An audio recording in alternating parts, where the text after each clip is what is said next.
Meus irmãos, boa noite, a paz. Vocês estão bem? Você pode pegar aí na sua mão a sua Bíblia comigo. Carta aos Hebreus, capítulo 3, verso 19. Abra a sua Bíblia para você poder ler comigo. Enquanto você abre a sua Bíblia, sexta-feira começa a nossa conferência. E durante esses 3 dias de conferência, lá no estacionamento, em frente ao paredão que nós pintamos, nós vamos ter ali várias barracas e você vai poder jantar aqui conosco. Vai ter costela no chão, vai ter jantinha, vai ter pastel, vai ter muita coisa gostosa. E se você vier esses 3 dias na conferência e passar ali e jantar com a sua família, você vai abençoar o nosso ministério de transmissão a comprar os equipamentos para a casa nova. Hebreus capítulo 3, verso 19, se você encontrou, diga amém.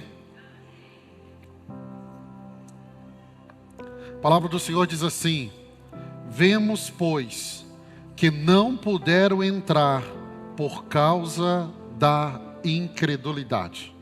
Eu vou ler e você vai repetir após mim. Vamos lá para você acordar? Vemos, pois, que não puderam entrar por causa da incredulidade. O tema da mensagem de hoje é salvos, porém infelizes. Parece contraditório, mas não é. E eu quero pegar o exemplo de Israel, porque Deus vai tirá-los da escravidão, vai salvá-los da mão de Faraó, mas o trajeto deles no deserto não é um trajeto de felicidade, não é um trajeto aonde eles alcançaram a plenitude. Aqui está um sermão para você prestar muita atenção, para você começar a entender o coração de Deus, e você começar a entender que Deus não quer apenas te salvar. Se Deus quisesse apenas te salvar no dia que você entregou a vida para Jesus, Ele te levava para os céus. Mas você foi salvo e permanece aqui, permanece numa caminhada, permanece numa trajetória. E há um desejo de Deus que eu e você possamos entrar nesse lugar de plenitude de Deus. Como pastor há muito tempo, eu posso dizer para você, tem muitos salvos dentro da igreja que não vivem felizes. E não deveria ser assim, por quê? Porque o próprio evangelho é chamado de boas novas, boas notícias. Pastor, você está dizendo que a minha vida então vai ser sem luta e perfeita? Não estou dizendo isso. Eu estou dizendo que um cristão, até mesmo na luta, até mesmo na dificuldade, ele tem a alegria do Senhor. Paulo vai escrever uma das suas últimas cartas, a carta aos Filipenses, no corredor da morte, sabendo que estava para morrer. E ele escreve uma carta que é conhecida como a carta da alegria. E ele incentiva a igreja a ter a mesma alegria do que ele. Um crente pode estar acorrentado como Paulo e Silas, e ele vai estar alegre e cantando ao Senhor. Então entenda, eu posso ser salvo e posso não ter uma vida feliz. Salvo, porém infeliz. Porque a nação de Israel, escute, eles foram libertos do Egito, mas eles nunca chegaram na terra prometida. Eu olho para o povo de Israel na peregrinação do deserto, e o que eu vejo? Eles experimentaram milagres, eles viram o poder de Deus, mas as suas vidas foram marcadas por medo, ansiedade, reclamação, incredulidade e morte. Eu vou repetir isso aqui: eles viram milagres, eles experimentaram milagres, eles experimentaram do poder de Deus, mas a trajetória deles foi marcada por medo, ansiedade, reclamação, incredulidade e morte. Como que alguém pode experimentar tantos milagres e viver uma vida infeliz? E eu posso dizer para você que é a realidade de muitos que estão dentro da igreja. Israel é um retrato disso. Saíram do Egito, atravessaram o Mar Vermelho, viram o Mar Vermelho se abrir. Se você for em Israel comigo agora em setembro, nós vamos passar por onde o Mar Vermelho se abriu. Meus irmãos, eles testemunharam isso, eles viram isso. Só que 3 dias depois de atravessarem o Mar Vermelho, eles já estavam murmurando. 3 dias depois, eu pergunto, o que aconteceu?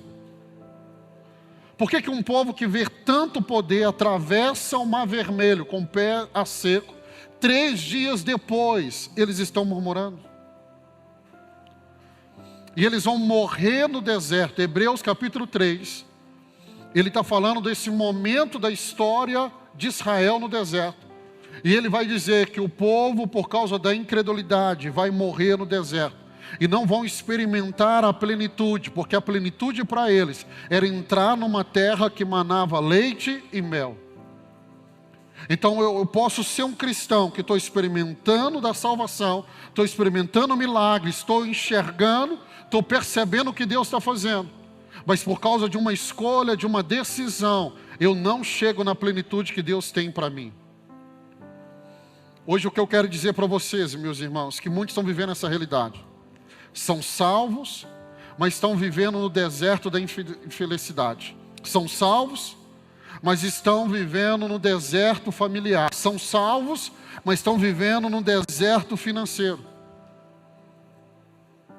Esse sermão hoje é para mostrar como que você vai escapar dessa armadilha.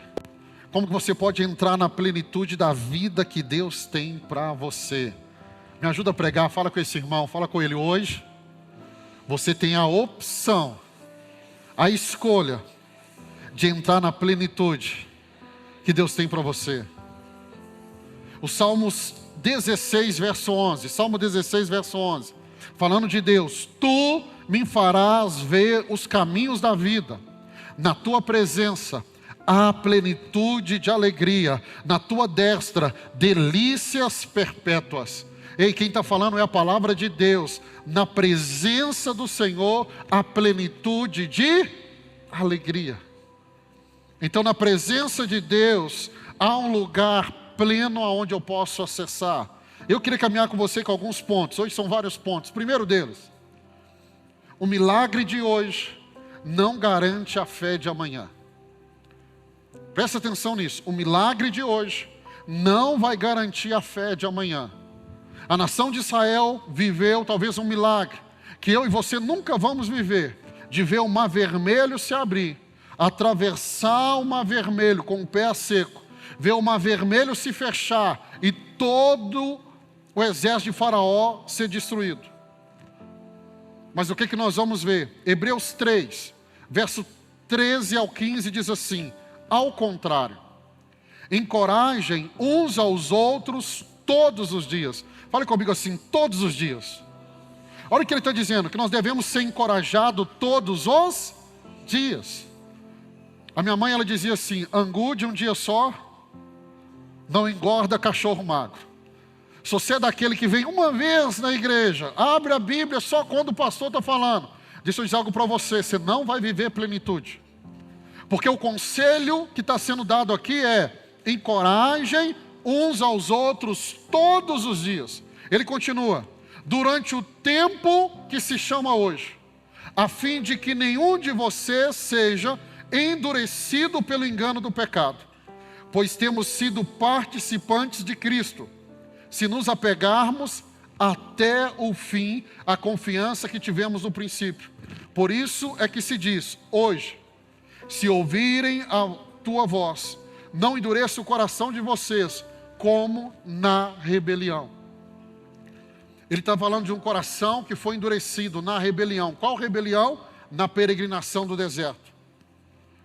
Aí eu olho para Israel, e aqui está o modelo. Eles viram o poder de Deus no Egito. Eles viram o poder de Deus abrindo o mar vermelho. Irmãos, eles celebraram, eles dançaram, eles cantaram.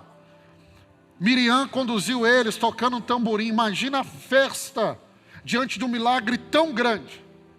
Só que 3 dias depois, diga comigo, 3 dias depois, eles já estavam murmurando. Será que é diferente? Provavelmente pessoas que estão aqui hoje, presente ou em casa me assistindo, hoje é terça-feira, quinta-feira, já vai esquecer do que foi pregado. Já vai entrar para o caminho da murmuração, já vai entrar para o caminho da desobediência, já vai entrar para o caminho do pecado.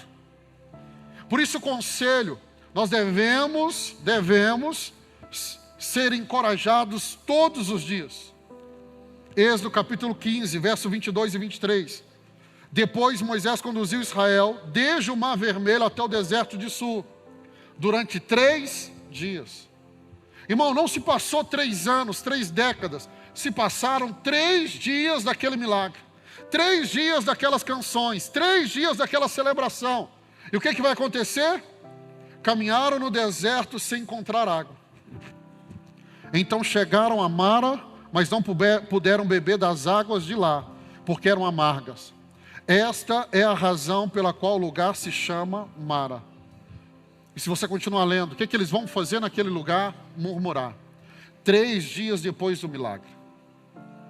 Por isso eu coloquei esse tema aqui. O milagre de hoje não garante a sua fé de amanhã. Você pode viver um milagre, e basta que venha 3 dias depois uma dificuldade, para você esquecer do que Deus fez. E como a nossa memória é curta, como nós esquecemos facilmente. Porque se Deus foi Deus para abrir o mar vermelho, Deus não seria Deus para matar a sede desse povo? Eles murmuraram, e se você continuar lendo, você vai ver que mais um dia de caminhada, eles chegaram em um lugar onde havia fontes e havia palmeiras. Eles murmuraram, mas se caminhasse mais um pouquinho, até água de coco Deus já havia preparado para ele. Já percebeu quantas vezes nós murmuramos? Quantas vezes nós reclamamos? Celebre o milagre que Deus está fazendo na sua vida. Celebre aquilo que Deus está fazendo. Mas não caminhe para o próximo dia. Não vá para a próxima estação, confiando naquilo que você experimentou. Porque você pode fazer como o povo de Israel. Você pode esquecer e você pode entrar para o caminho da murmuração. O que nós aprendemos aqui? Repete isso comigo para você gravar. Diga comigo assim: milagres não produzem fé duradoura. Isso é simples. Olha para a vida de Jesus. A multidão que celebrava os milagres foi a multidão que falou: crucificam. Milagres, a Bíblia diz que é um sinal para os descrentes, não para os crentes. Pastor, nós estamos num ano de milagre, meu irmão. Meu Deus, o seu Deus opera milagre. Mas milagres não vai gerar uma fé duradoura. O que gera uma fé duradoura é a palavra de Deus. Então entenda, a fé não se sustenta no que Deus fez ontem. A fé não se sustenta no que Deus fez no passado. A fé se sustenta na confiança contínua nele. Eu confiei em Deus ontem, mas hoje tem um grande desafio. Hoje tem uma grande causa. E se a sua fé não tiver alicerçada em Deus, confiando nele, no caráter dele, você pode duvidar. Seja sincero. Quantos aqui lá atrás você confiou e Deus fez? E você cantou e você celebrou. Mas alguns dias depois, algumas semanas depois, diante de um novo desafio, você esqueceu daquilo que Deus fez. Você entrou no caminho da dúvida, no caminho da murmuração. Essa casa é uma igreja que não vive buscando sinais e manifestações. O que faz muito crente ser enganados são crentes que estão atrás de sinais e manifestações. Esses crentes, quando o deserto chegar, a sua fé vai desmoronar. A sua fé vai desmoronar. Por quê? Porque eles estão confiando naquilo que vem. Eles não confiam no caráter de Deus. Eles não confiam em quem Deus é. Eles confiam naquilo que eles estão vendo. Será que quando chegar um grande desafio para você na sua casa, sua fé vai continuar alicerçada? Sua fé vai continuar alicerçada em Deus? Eu já falei aqui, eu lembro da vida do pastor Marcelo, da esposa dele, a pastora Tida, na primeira situação do câncer. E eu fui na casa dele, e ele falando de alguns pastores, amigos nossos, que foram lá para despedir. E eu falei com ele, falei: bando de fariseu, prega sobre fé no altar, mas não crê diante de uma realidade que é impossível aos olhos. Irmão, falar de fé é muito fácil. Difícil é se você se manter firme diante de um desafio novo, de uma impossibilidade nova. Falar que tem fé é muito fácil, mas você vai demonstrar que você tem fé É quando você não consegue ver a solução do que está à sua frente, mas você permanece crendo, você permanece com a mesma alegria, você permanece servindo a Deus, você permanece fazendo o que Deus te chamou. Apesar das dificuldades, é como Abraão, ele creu contra a esperança. Ele creu contra a esperança. E sabe quem que consegue se manter assim? Não é alguém que é mais forte do que o outro, não. Ele apenas decidiu confiar no caráter de Deus, em quem Deus é.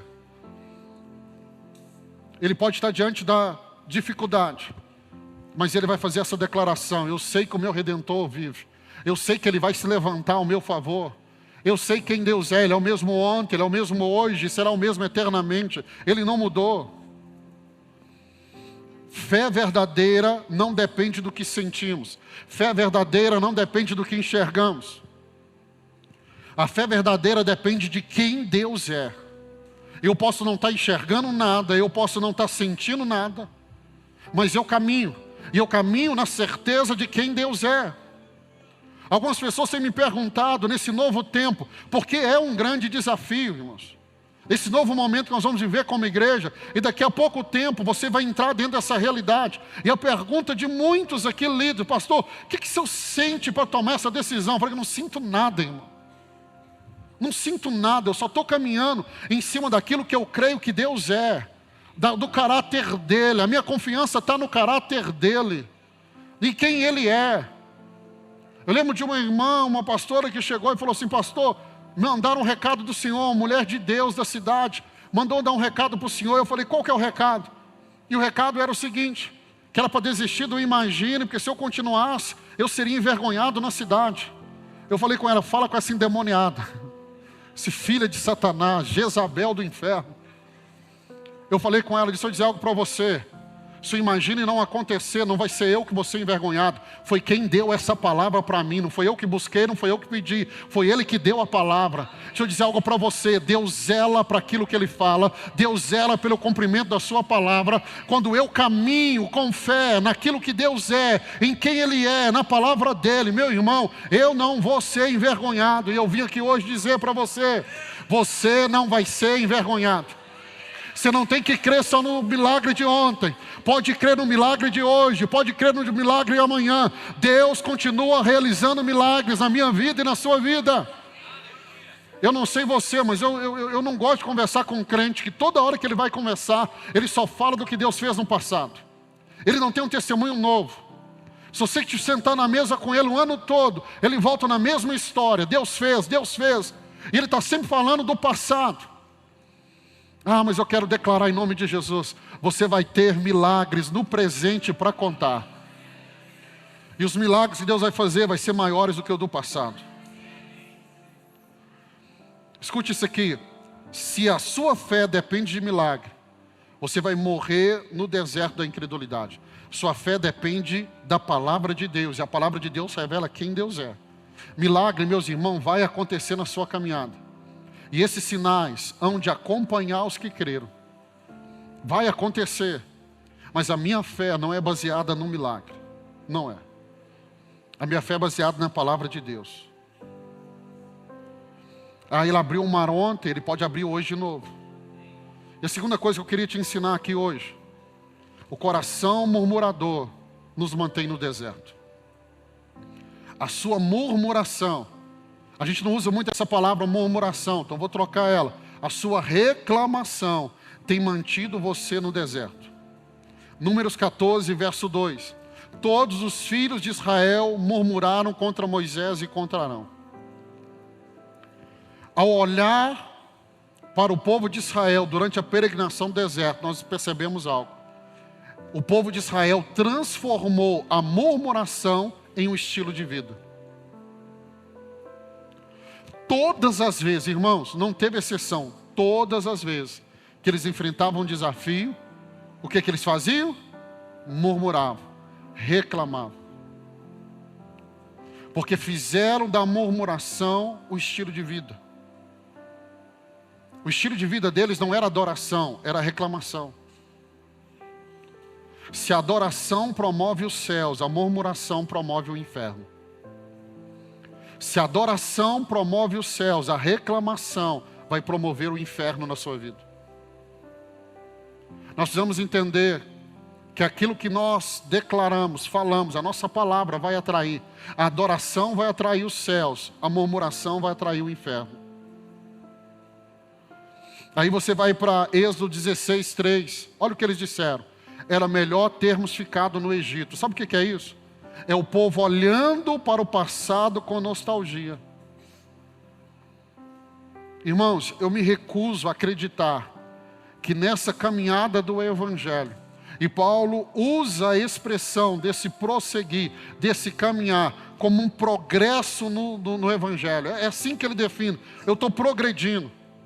Ele não está falando que você está andando para trás, ele está dizendo que você está progredindo. Então eu não acredito neste Evangelho, onde você vai caminhando com Deus, caminha mais com Deus, tem mais intimidade com Deus, mais tempo com Deus e a sua vida piora. Eu não consigo ver isso. Eu vejo um Evangelho onde você vai progredindo, onde você vai crescendo, aonde você vai avançando. Paulo diz: uma coisa eu faço, eu esqueço do que ficou para trás, eu prossigo para o alvo, eu prossigo para aquilo que Deus tem para a minha vida. Nós vamos olhar para o passado com gratidão, mas o melhor da nossa vida não está atrás, não está no passado, está no futuro, está no que está chegando. Essa casa não vai olhar para o tempo da Rondão Pacheco e dizer: nosso melhor tempo foi lá. Não foi, lá foi apenas o start, foi o início. O melhor está chegando, o melhor vai chegar para essa casa. Eu me recuso a acreditar nesse Evangelho, que estamos olhando para trás e dizendo: meu melhor tempo foi lá atrás. Não, seu melhor tempo está chegando, seu melhor tempo vai ser inaugurado, sua melhor estação vai chegar na sua vida. Nós não vamos ser como o povo de Israel. Era melhor termos ficado no Egito. Não. O melhor é a terra prometida que estão caminhando. O melhor é uma terra que manda leite e mel. O problema da murmuração, que ele é um veneno que nos faz esquecer da promessa de Deus. E ele não só nos faz esquecer da promessa de Deus, ele nos torna cego para as suas bênçãos. A murmuração é tão terrível que você olha para o povo de Israel, eles começaram a esquecer da promessa de Deus. Talvez essa seja a razão porque Deus durante todo o caminho vai lembrando eles, falando a mesma coisa. Porque a murmuração nos faz esquecer aquilo que um dia Deus prometeu. E o problema é que a murmuração, ela nos faz ficar cegos diante da bênção de Deus. Aí eu pergunto para você, eles falando assim: estamos com saudade do Egito, estamos com saudade da comida do Egito. A pergunta é: o problema para eles no deserto era falta de provisão? Não, porque tinha provisão todos os dias. Era provisão? Não, Deus mandava o maná, Deus fazia sair água da rocha, tinha uma nuvem, tinha uma coluna de fogo, dando proteção constante. Mas aí você olha para o povo de Israel e tome cuidado, porque a gente olha para eles e percebemos, eles nunca estavam satisfeitos. O pastor Moisés acabou de falar da gente desejar mais, irmãos. Nosso coração tem que ter um coração grato, satisfeito. Porque vai chegar um momento que Deus vai fazer tanto na nossa vida que não é mais sobre nós. Começa a derramar na vida de outros. Já não é mais sobre você, é sobre outros. Essa casa com 5 anos, essa igreja com 5 anos, irmãos, nós vamos chegar num nível de estrutura que poucos no Brasil têm. E o que é que Deus vai fazer depois disso? Deus vai derramar através de nós em outros lugares, vai derramar em outras igrejas, vai derramar em outras cidades, vai derramar em outras nações, como agora, dia 1º de abril, vamos estar lá no Paquistão, derramando sobre a vida deles, porque o que Deus vai fazer e está fazendo nessa casa, irmão, não vai parar aqui, vai transbordar. Eu vim hoje para profetizar na sua vida: vai transbordar, vai transbordar, vai transbordar. Você vai ter para você e vai transbordar para quem estiver perto de você. Se você crê, fala com esse irmão, fala com ele: cola comigo. Não, fala com ele: cola comigo, porque o que Deus está derramando na minha vida vai transbordar para quem está perto. Não tem alguém que acredita nisso aqui, irmãos? Vai transbordar. Vai transbordar, vai transbordar, vai transbordar. Não vai ficar só em você, não. Vai transbordar. Você vai ficar tão satisfeito que Deus vai continuar te entregando e você já está satisfeito. Você vai abençoar. Você vai ser uma bênção. Você vai ser como Abraão. Quando Deus chamou Abraão para ser uma bênção. Deus não está te chamando para ser abençoado. Deus está te chamando para ser uma fonte de bênção na vida das pessoas. Aí eu olho para Israel. E eu vejo que é a realidade de muitos cristãos. Eles foram salvos, mas estão insatisfeitos. Estão sempre reclamando da vida. Sempre reclamando do trabalho. Sempre reclamando da família. Reclama da igreja, reclama até de Deus. Porque está faltando essa plenitude. Quem reclama do presente, esquece daquilo que Deus já preparou para o seu futuro. Irmão, não tem motivo para reclamar, não tem.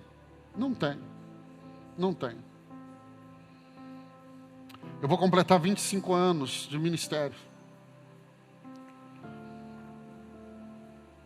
Nesses 25 anos, se você perguntar a Eliana, ela nunca ouviu da minha boca uma reclamação. Nunca. E eu oro para que você possa chegar na sua vida nesse lugar. Eu não estou dizendo que vai ser facilidade, mas na dificuldade você sabe em quem você tem crido, sabe do Deus que cuida de você, sabe o Deus que é um Deus da provisão, sabe um Deus que cuida dos detalhes para a sua vida. Que a murmuração não encontre lugar na sua vida. E aqui tem um terceiro ponto que eu queria te ensinar. A incredulidade, ela nos impede de viver a plenitude. Números capítulo 13, o verso 28. Mas o povo de lá, mas o povo que lá habita é poderoso. E todas as cidades são fortificadas e muito grandes. Esse foi o relato dos espias que foram à terra prometida. E nós conhecemos a história. 10 deles voltam, cheios de medo, dizendo: os gigantes são muito grandes. E aí você vê no meio de um grande povo, apenas Josué e Caleb confiaram que Deus era maior. Não dá para a gente precisar quantas pessoas tinham. Se a gente for pegar ali os números da contagem das pessoas, a gente pode chegar numa possibilidade. Alguns vão dizer que haviam ali em média 600 mil homens. Se haviam 600 mil homens ali em Israel, então nós estamos falando que 599.998 não tiveram uma postura como Josué e Caleb. Olhar para Josué e Caleb, entenda. Não é tão fácil ter uma postura dessa. Mas Josué e Caleb não só saíram do Egito, peregrinaram no deserto, mas entraram na terra prometida. E aqui eu não estou hoje pregando sobre salvação. O que eu estou dizendo é, Deus não quer apenas te salvar.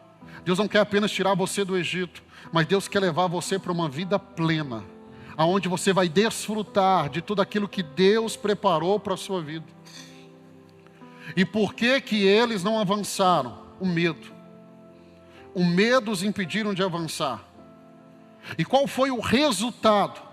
Deus decretou que aquela geração nunca entraria na terra prometida.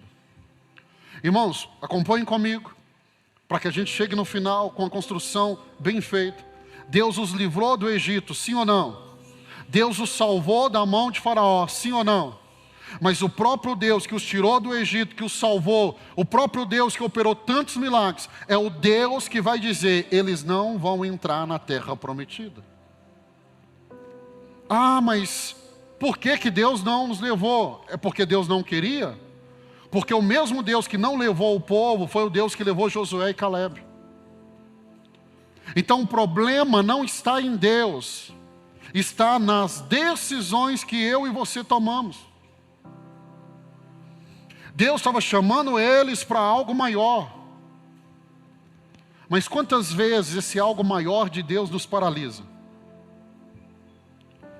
Eu não sei se você faz parte desse grupo de cristãos, mas você já viu aquele crente que ele sempre vive no quase? Ele quase toma decisão, ele quase obedece, ele quase confia, é sempre no quase. Está tudo preparado para dar certo, parece que vai dar certo, mas ele sempre fica no quase.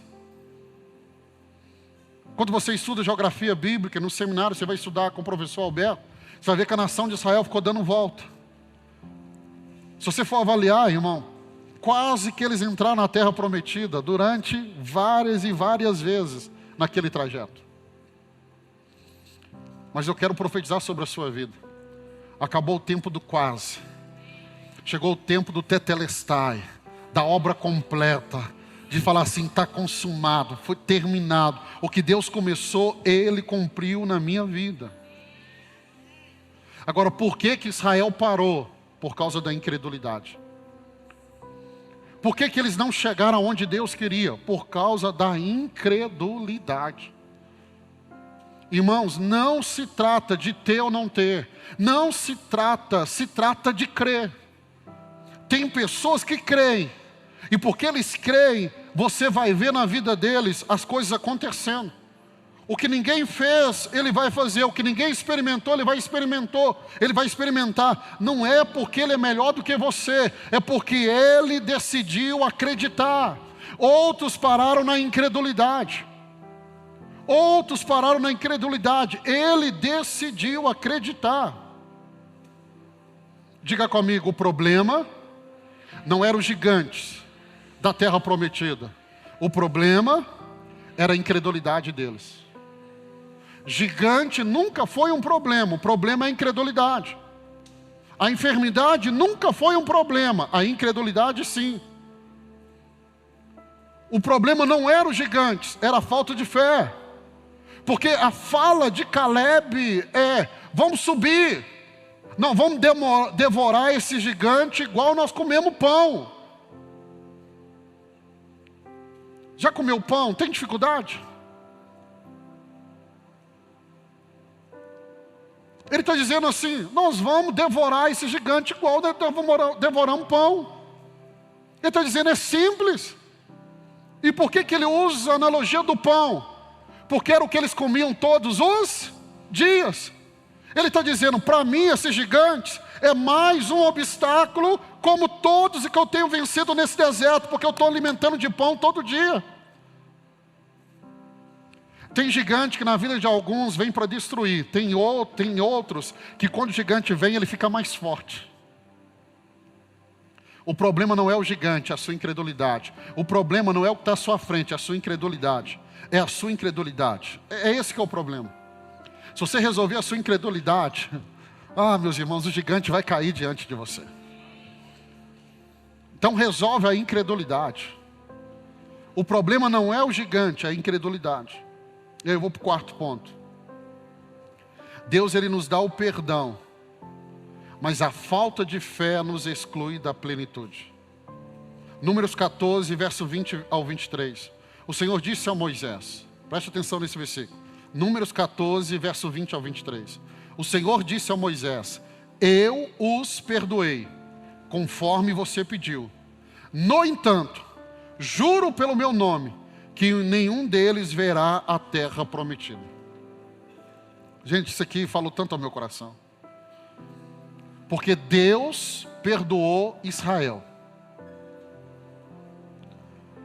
Deus perdoou. Para você gravar aí, diga comigo, Deus perdoou. Só que Deus não permitiu que eles entrassem na terra prometida. Pastor, é possível alguém ser salvo e não acessar esse lugar de plenitude?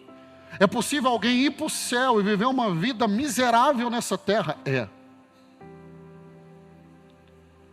Porque o texto é muito claro, Deus diz, eu vou perdoar, porque você pediu. Eles estão perdoados.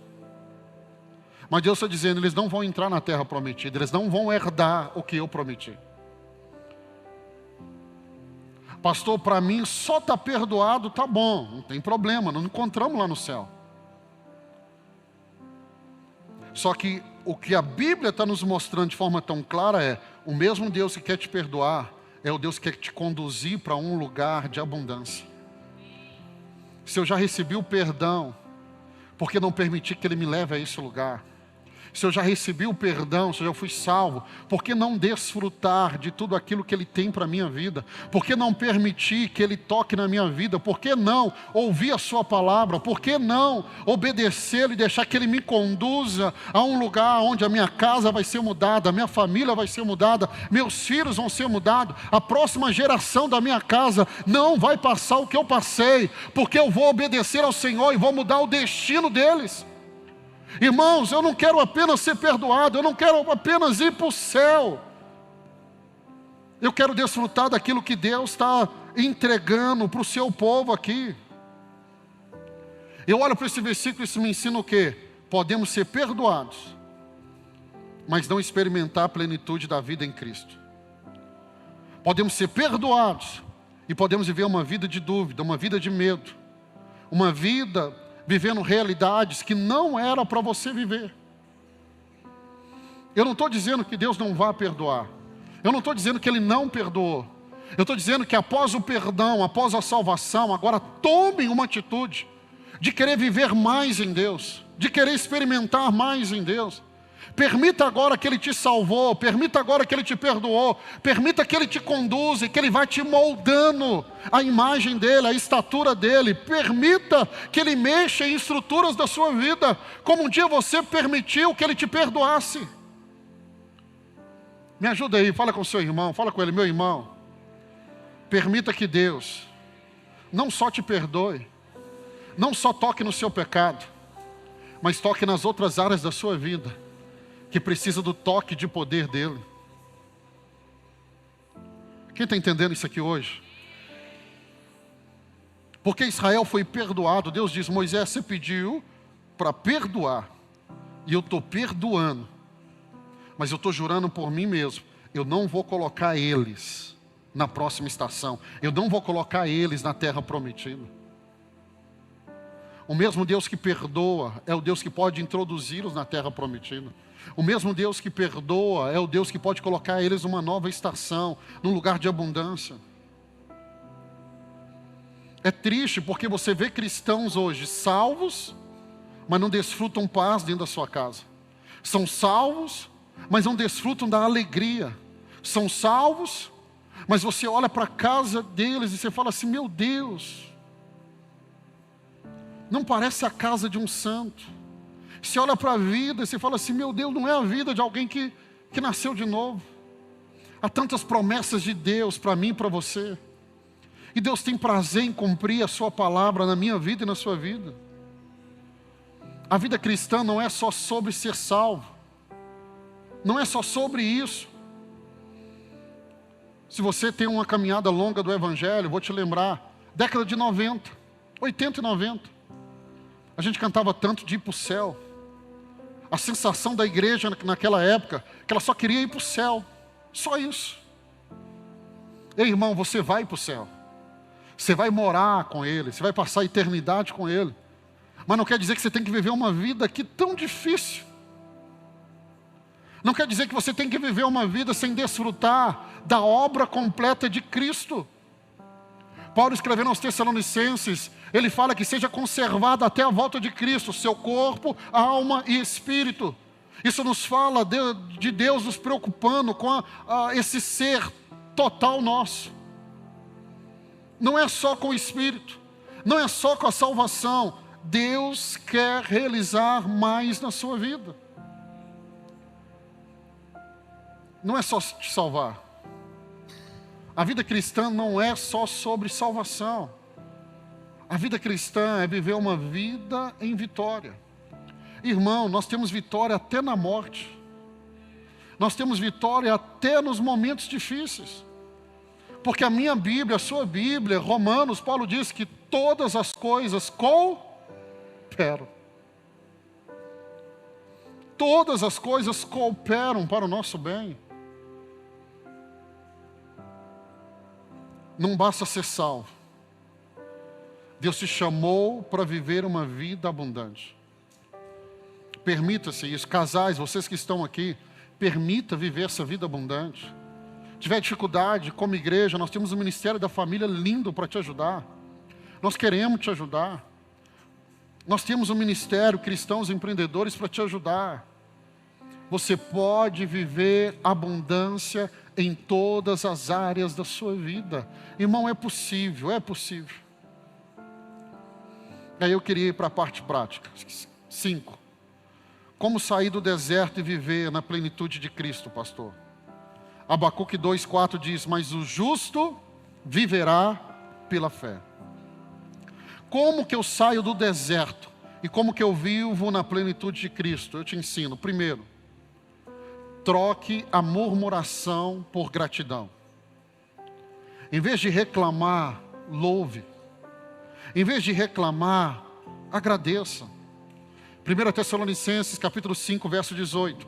Deem graças em todas as circunstâncias, pois esta é a vontade de Deus para vocês em Cristo Jesus. Olha o que ele diz. Deem graça em todas as circunstâncias. Paulo diz, eu aprendi o segredo, a viver contente em todas as situações, em todas as ocasiões. E é isso que nós temos que aprender. Essa é a beleza do Evangelho. Nos momentos mais difíceis da nossa vida, nós não vamos reclamar, nós não vamos murmurar. Nós vamos parar com essa chatice, ficar perguntando por quê. Irmão, você pode até perguntar por quê, Deus não vai te responder. Jó vai até Deus perguntando, por que eu estou vivendo isso? Sabe como que Deus respondeu Jó? Com mais de 70 perguntas. E de todas as perguntas que Deus fez para Jó, ele não tinha resposta de nenhuma. Deus não gosta de responder, Deus gosta de perguntar. Deixa eu te ensinar isso. Pare com essa bobeira de, por que Deus? Ele até ouve a sua pergunta. Mas ele não gosta de responder, ele gosta de perguntar. E toda pergunta que Deus fez para Jó, foi para apontar as perguntas de Deus para Jó. Não era para ter uma resposta de Jó. É para que Jó refletisse sobre o caráter de quem Deus é. Por isso que ele pergunta, onde você estava quando eu fiz as estrelas? Onde você estava quando eu fiz o sol? Onde você estava quando eu coloquei o fundamento da terra? É para Jó entender que ele não tem que perguntar, ele só tem que confiar naquele que é, que era e que há de vir, naquele que é o mesmo ontem, hoje, será eternamente, naquele que não mudou. O tempo passa, o tempo muda, eu e você, mas não muda quem ele é. Então eu não vou murmurar, eu vou agradecer, irmão. Isso aqui é loucura, é loucura. Por isso que Paulo diz que a pregação do Evangelho é loucura para aqueles que estão se perdendo. Como que eu posso agradecer em meio à dor? Como que eu posso agradecer em meio à escassez? Como eu posso agradecer quando tudo está dando errado? Não dá para entender, racionalmente não dá para entender. É só quem tem a sua confiança no Deus Todo-Poderoso, no Eterno. Ah, meu irmão, nós temos que confiar, eu vou dar graça, eu vou agradecer em toda situação. Pastor, é a Bíblia que está mandando, deem graças em todas as circunstâncias. Vai ter circunstância difícil? Vai. Mas o que eu vou fazer? Vou dar graça. Vou colocar aquele louvor que eu mais gosto. Eu vou dar graça, eu vou cantar, eu vou louvar. Eu vou trazer à memória o que me dá esperança. Não, mas é um tempo de choro, pastor. Sim, o choro pode durar uma noite, mas eu vou louvar na expectativa que pela manhã a resposta está chegando. Essa é a loucura do Evangelho. Então, como que eu saio do deserto para viver a plenitude de Cristo?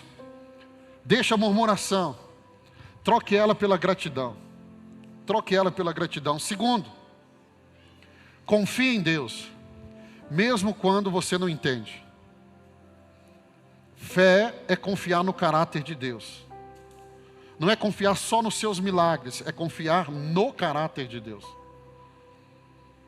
Se Ele fizer, Ele é Deus. Se Ele não fizer, é a fala daqueles 3 jovens para Nabucodonosor. Se Ele nos livrar, livrou.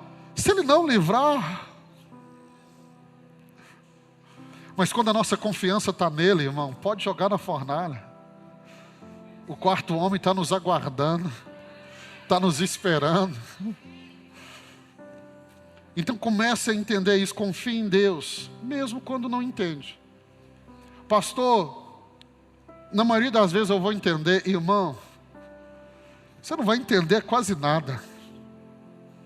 Você não vai entender quase nada. Provérbios 3, versos 5 e 6 diz assim: confie no Senhor de todo o coração, e não se apoie no seu próprio entendimento. Reconheça-o em todos os seus caminhos, e Ele endireitará as suas veredas. Olha o que ele está dizendo: confie no Senhor de todo o coração, não apoie no seu próprio entendimento. O próprio Salomão vai dizer: o prazer do homem é tentar descobrir os segredos de Deus, e o prazer de Deus é de esconder de mim e de você. Então quando a gente vai amadurecendo, vai conhecendo as Escrituras, vai amadurecendo, a gente aprende. Eu já parei de perguntar o porquê, irmão.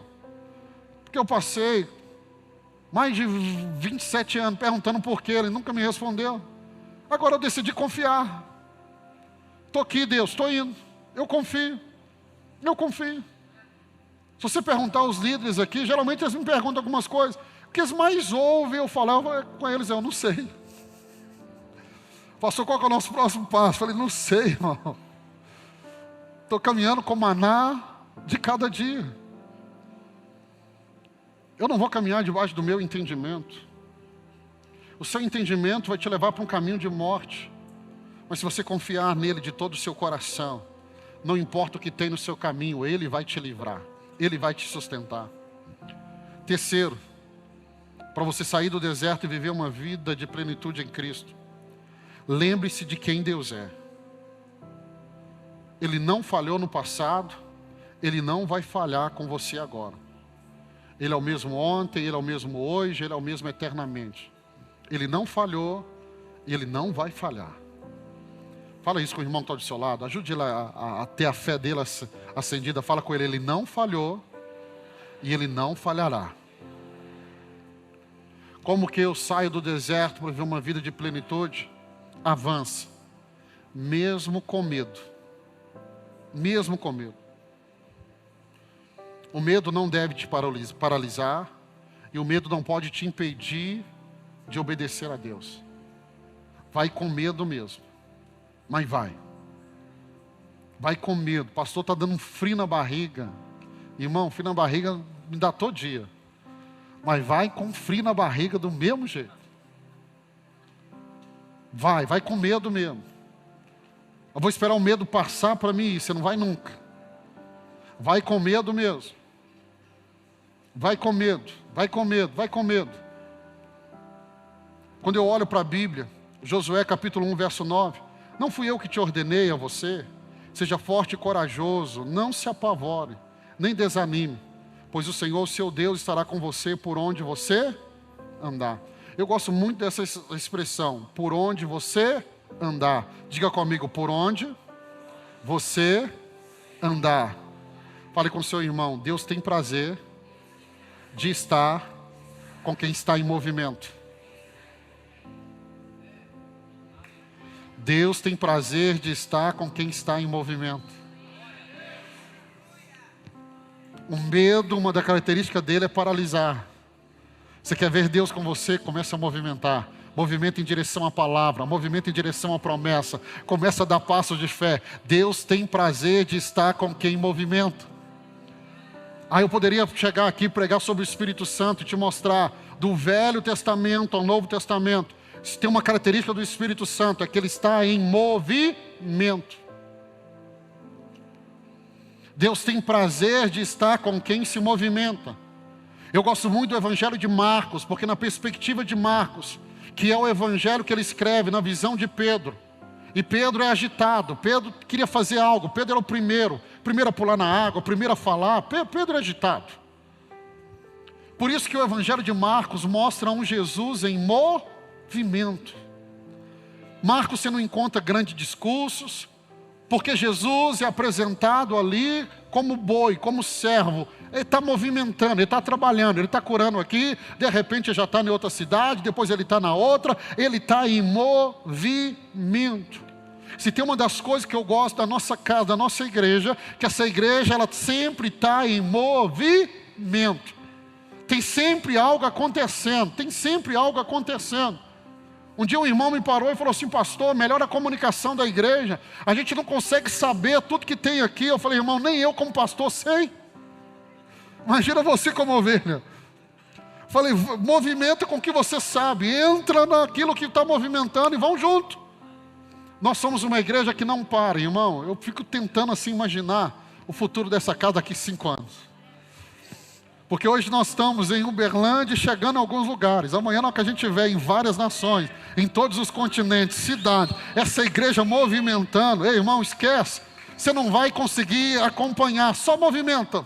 Entra aí no ministério, entra num GI, começa a movimentar, escolhe um lugar para você servir e movimenta, porque Deus tem prazer de estar em quem está movimentando.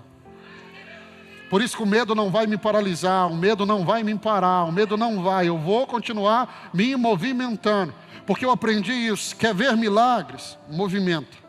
Quer ver milagres? Dá o primeiro passo. Irmão, quem está parado, esperando acontecer, não vai ver nada acontecendo. Mas quem está movimentando com o que tem na mão, quem está andando com talvez a pouco de fé que tenha, ele vai ver os caminhos abrindo. Por isso eu gosto muito dessa expressão: estará com você por onde você andar. Vai estar com você por onde você andar. Quer perceber Deus? Movimente. Quer perceber Deus? Movimente. Mas um movimento de obediência. Um movimento na direção que Deus está apontando. Deixa eu terminar essa mensagem. Salvo, mas infeliz. Será que você faz parte desse grupo? Salvo, mas infeliz? Ou você faz parte do grupo que está pleno em Cristo? E quando eu falo de plenitude, não estou falando de perfeição. Não estou falando de vida perfeita. Eu estou falando de ser pleno em Deus. O povo de Israel viu milagres, mas morreu no deserto. Por quê? Porque não confiaram. Hoje nós temos cristãos que foram salvos, mas estão cheios de medo, estão cheios de ansiedade, estão cheios de insatisfação. Isso não combina com o Evangelho. Paulo diz: eu aprendi o segredo a estar contente em toda e qualquer situação. No tempo de fartura, ele diz: eu estou com a mesma alegria. Ele diz: mas quando chegou o tempo de escassez, eu não perdi a alegria. Porque eu não me movo pelaquilo que eu tenho, não me movo pelaquilo que está acontecendo. Por isso que nós não podemos nos mover apenas por milagres. Nós chamamos na teologia uma igreja que se move só por milagres, só por resultado. Nós chamamos ela de uma igreja neopentecostal. Nós não somos, nós somos batistas, irmão. Se fosse para ser neopentecostal, nós ficaríamos com o antigo nome. Deus mudou o nosso nome porque nós não somos neopentecostal. Nós não movemos por resultado, nós não movemos só por milagre. Nós movemos por uma palavra, crendo em quem Ele é, confiando em quem Ele é. Nós confiamos nele. Nossa confiança está nele. Não seja esse cristão que está salvo, mas está infeliz. Eu gosto da expressão de Davi, Salmo 51, quando ele está fazendo aquela oração, confessando o seu pecado. E aí ele ora dizendo assim: Senhor, devolve-me a alegria da salvação. Porque a vida cristã, ela deveria ser esse reflexo. Se eu fui salvo, eu já tenho a alegria da salvação, que deveria ser a maior de todas as alegrias. Quando os discípulos voltaram da viagem missionária que Jesus enviou eles voltaram alegres, vibrando, pulando. E Jesus perguntou o motivo da alegria. E eles falaram: olha, os demônios nos obedeciam, nós curávamos enfermos, expulsávamos demônios. Jesus disse assim: não se alegre, porque os demônios estão sujeitando a vocês. Alegre-se por ter o seu nome escrito no livro da vida. Então a alegria da salvação já é um motivo para pôr um sorriso no rosto, mesmo quando as coisas não estão dando certo. Porque, meu irmão, Satanás pode tocar em tudo, pode tirar tudo da minha vida, mas não vai tirar a minha salvação, não vai tirar a alegria da salvação. Nós podemos estar como Jó, declarando: Deus deu, Deus levou. Mas vamos estar, irmão, alegres. Por quê? Porque alegria é diferente de felicidade. Felicidade, você depende do que está à sua volta, você depende do que você tem, você depende do que as coisas estão indo bem ou não, mas alegria não. O salmista vai dizer assim: Jesus foi ungido com o óleo da alegria mais do que outros. A alegria, ela não depende do que está acontecendo na minha vida. A alegria é algo que Deus dá, é uma unção que Deus dá, é uma unção que Deus derrama. Então eu quero declarar isso sobre a sua vida aqui, irmãos. Você não vai ser só salvo, mas você vai caminhar para viver essa vida plena em Deus, essa alegria em Deus. Você pode se colocar de pé aí no seu lugar?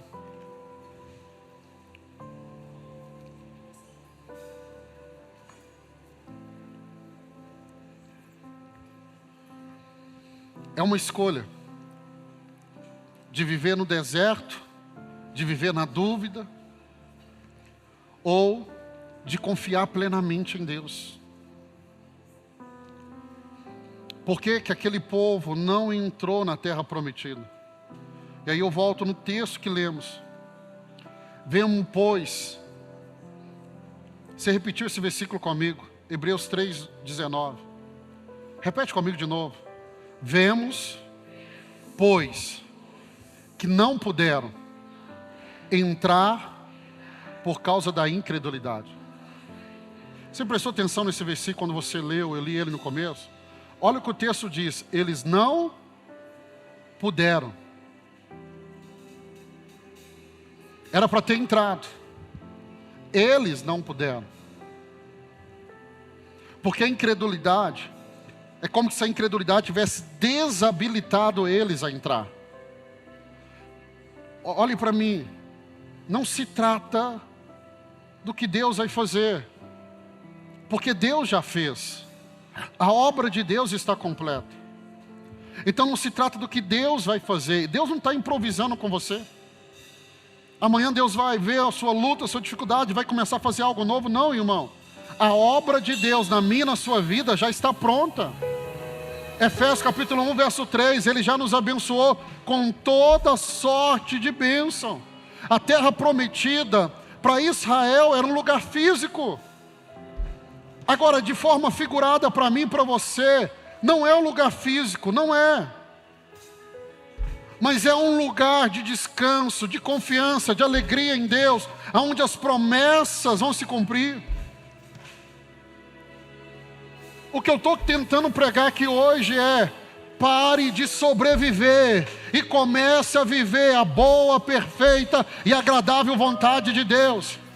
Deus trouxe você para Imagine, não é só para você sobreviver.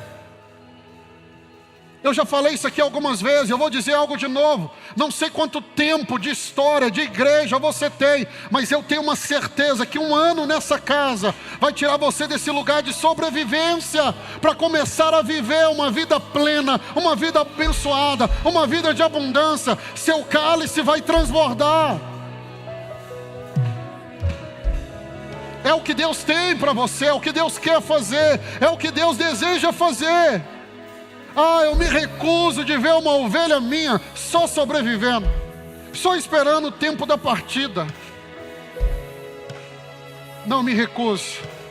Eu quero ver você, irmão, salvo, com a alegria da salvação, mas caminhando e dando testemunho. Pastor, está acontecendo, minha casa está mudando, minha vida está mudando. Ah, irmão, como é bom encontrar irmãos que chegaram aqui com a cara assim destruída. Minha mãe dizia: com cara de cachorro que caiu da mudança. Aí o milagre começa a acontecer, as coisas começam a acontecer.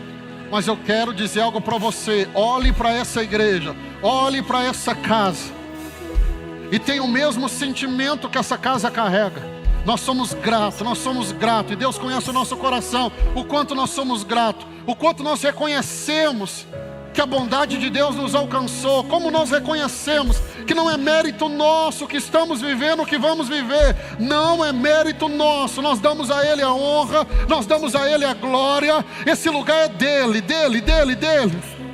mas ao mesmo tempo que há tanta gratidão, há um desejo de experimentar mais, há um desejo de viver mais, há um desejo de estar na próxima etapa, na próxima fase.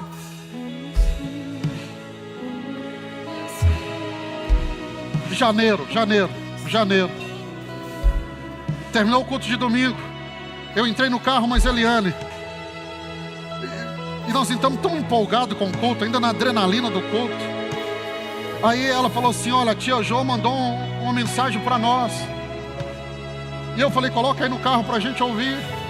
E a tia Jo colocou no carro. E ela disse assim: pastorzão, pastora, estou mandando essa mensagem a pedido do meu pai. Pai dela, um senhor de mais de 80 anos, 50 anos de ministério. Ele disse: enquanto o culto estava acontecendo, eu estava assistindo aqui, e meu pai estava no quarto, de joelho, orando pela Imagine. E Deus deu a ele uma visão. E ele pediu para compartilhar com vocês essa visão. Ela disse: o meu pai viu a igreja Imagine. E ele pediu para dizer para você que a igreja que ele viu não é uma igreja para 4.000 pessoas. Ele viu uma outra casa, em um outro formato, maior do que essa que vocês estão indo. E ele pediu para compartilhar com vocês. Não se acomode nessa próxima estação, porque não é o fim de vocês. O lugar que Deus tem para vocês é maior do que 4.000. E eu quero que você pegue isso, porque Deus está fazendo nessa casa. Ou seja, o que Deus está fazendo na sua vida não terminou, a obra não acabou. Ele não pôs um ponto final. Ei, irmão, Deus vai te surpreender e muito. Deus vai te surpreender e muito. Deus vai fazer além do que você pediu. Deus vai fazer além do que você pensou.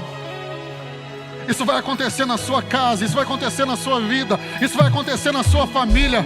Você pode entrar hoje dentro da sua casa profetizando isso. A sua casa, a sua família vai ver o que vocês nunca pensaram, ou sonharam, ou pediram. Deus vai surpreender você.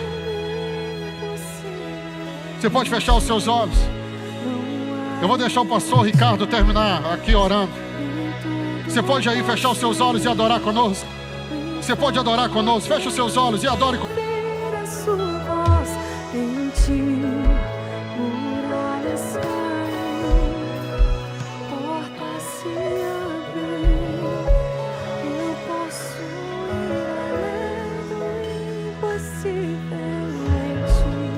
Declare juntamente comigo assim: Senhor, obrigado, porque eu tomo posse de tudo aquilo que foi conquistado por Cristo para mim. Não apenas a salvação, mas tudo aquilo que está disponível para mim e para minha casa, em nome de Jesus. Feche os seus olhos. Eu quero que você coloque uma das suas mãos no seu coração agora. Eu queria que você repetisse comigo essa oração nessa noite, todos, dizendo: Senhor Jesus, obrigado, porque eu fui salvo, e a fé que eu tenho hoje também me dá o direito de receber também todas as coisas. Eu te recebo, Jesus, como meu Senhor e Salvador. E eu que andei nos teus caminhos, mas me afastei, eu volto hoje arrependido, na certeza de que serei aceito. Ainda com seus olhos fechados, você que orou recebendo Jesus como Senhor, ou você que está voltando para os caminhos dele nessa noite, eu queria, de onde você estiver, que você me desse um sinal da sua parte. Eu quero abençoar você, eu quero orar por você. Você que levantou a sua mão, levante bem alto aí. Você que disse: Jesus, entra na minha vida. Ou você que está voltando para os caminhos dele, levante bem alto a sua mão. Isso, bem alto. Eu quero te ver, eu quero te conhecer nessa noite. Isso. Deus te abençoe, Deus te abençoe. Deus te abençoe, Deus te abençoe, Deus te abençoe, Deus te abençoe. Aleluias, aleluias. Daí do seu lugar, estenda suas mãos aqui à frente. Vamos orar. Senhor Deus e Pai, obrigado, Senhor, pela vida desse Senhor que diz sim para o Senhor nessa noite. Deus, que a fé deles, ó Deus, possa levá-los a uma nova dimensão. Eu abençoo a vida deles e peço que em nome de Jesus seja quebrado da vida deles todo e qualquer poder das trevas. Nós abençoamos a vida dos nossos novos irmãos e irmãs aqui nessa noite. Pedimos, escreve o nome deles no livro da vida, ó Deus, e nós declaramos a bênção e o favor do Senhor. Nós nos ligamos agora, ó Deus, com a família de Deus que se reúne aqui nesse lugar, em nome de Jesus, amém e amém. Você que está aqui à frente, olhe para mim, olhe. Algo novo está acontecendo na vida de cada um de vocês. Jesus disse que quando Ele viesse para morar em você, Ele nunca mais deixaria você, e Ele nunca mais te abandonaria. Sabe por que vocês estão chorando aqui? Não é só emoção, é porque Jesus entrou na sua vida, e a partir de agora, tudo será diferente. Ele nunca mais te abandonará. Junto com Cristo, você também recebe uma nova família. Irmãos que vão orar por você, vão te abençoar, vão pegar na sua mão e caminhar, porque a caminhada pode ser difícil, mas ela não vai, você não vai ficar pelo caminho. Nós vamos orar por você, vamos abençoar você. Nós vamos contar até 3, e no 3 você vai se virar para conhecer essa nova família que também é sua, em nome de Jesus. Conte comigo. 1, 2, 3. Eu vou. Sejam bem-vindos à família de Deus. Sejam bem-vindos. Sejam todos bem-vindos à família de Deus. Uma nova história, eu já posso imaginar. Agora nós queremos falar com você que nos acompanhou de casa. Assim como esses irmãos fizeram aqui essa noite, você também pode fazer. Você também pode ser parte dessa família. Aparece aí na sua tela um telefone. Nós temos pastores de plantão. Mande-nos uma mensagem. Nós vamos orar por você, vamos abençoar você. E seja você também bem-vindo a essa família que também é sua família. E que Deus te abençoe. Amém? Levante a sua mão, dê um forte aplauso ao Senhor nessa noite. Aleluias. Eu quero abençoar você. Que essa semana ela ainda reserva para você bênção sem medida. Que a sua casa experimente o favor de Deus. Que a bênção de Deus te acompanhe. Que você seja abençoado ao entrar e ao sair. A direita e a sua esquerda, a sua dianteira e a sua retaguarda. Eu abençoo você. E que o amor de Deus o Pai, a graça do Senhor Jesus e a comunhão do Espírito Santo esteja com você. E que Deus te abençoe. Vá em paz, em nome de Jesus.